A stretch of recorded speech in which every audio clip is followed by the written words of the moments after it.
Hi, I'm Anne from Game Like a Mother. Today I'm going to show you how to play the Royal Limited. It's ages 8 and up, one player, and it takes 20 minutes. Let me show you how to play. The goal of the game is to, over the course of 4 rounds, build a train and fill it with passengers and VIPs so that everyone fits in perfectly. There's no passengers that aren't on a train, the VIPs aren't off to the side.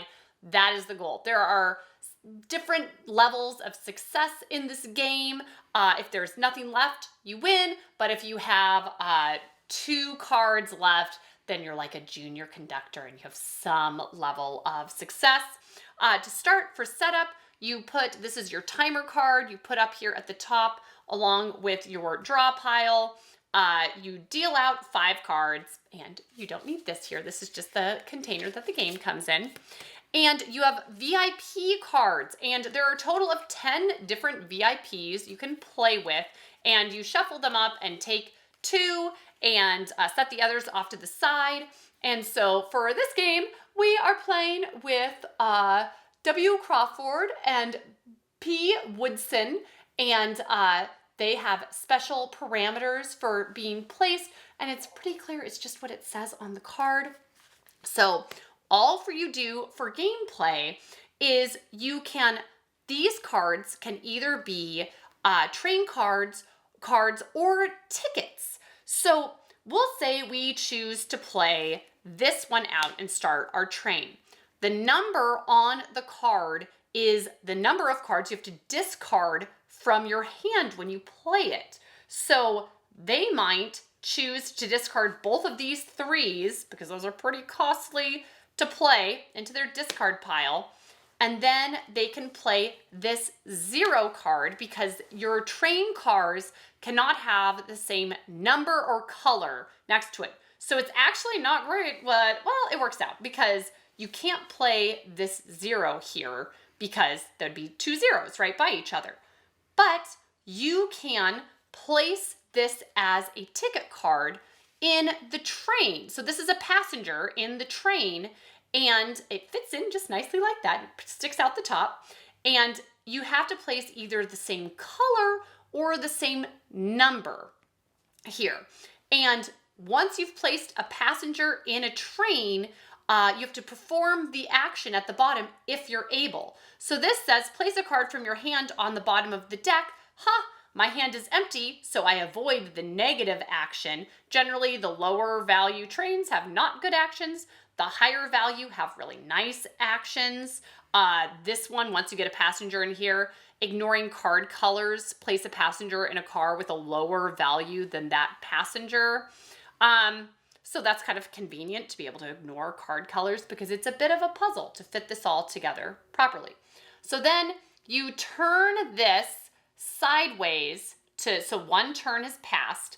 You draw another 5 cards. 1, 2, 3, 4, 5. And if you completely run out of cards in your pile, there's only 2 cards left. Sometimes you have to draw extra cards, and clearly over the course of 4 rounds, you're going to have to draw more cards. You just shuffle, once these are done, you shuffle the discard pile and draw from there because you are going to use all of the cards. And while all this is going on, you need to be careful to make sure placing the VIPs is always kind of the trick each round. So P. Woodson has to be on a pink car, because it's a pink question mark. There's not a value to it. But it has to be a passenger, and it says place between 2 odd valued passengers. So you need to arrange it so that will work out. And this one is a wild. It can be in any color car, but the train must have an odd number of cars and at least 3 cars, and you'll place it in the middle car. So you need to arrange it so if you put 1 more car in, you can't put him here because that spot's already occupied. So you're gonna have to arrange things so he fits in. This VIP fits in as well. So there's an art to that. Just keep on going and placing these, discarding some of the other cards, and placing, that works, this works, and keep on going until you get to the 4th round, and then hopefully you have exactly the right number of train cars out here, you have your VIPs situated, and everything works out. They have a handy little scoring in the back. It's pretty simple. Any cards that are loose that don't have a passenger, or the passenger that hasn't been placed, you count 1 point for that, and that's negative, or it's positive points, but you lose for that.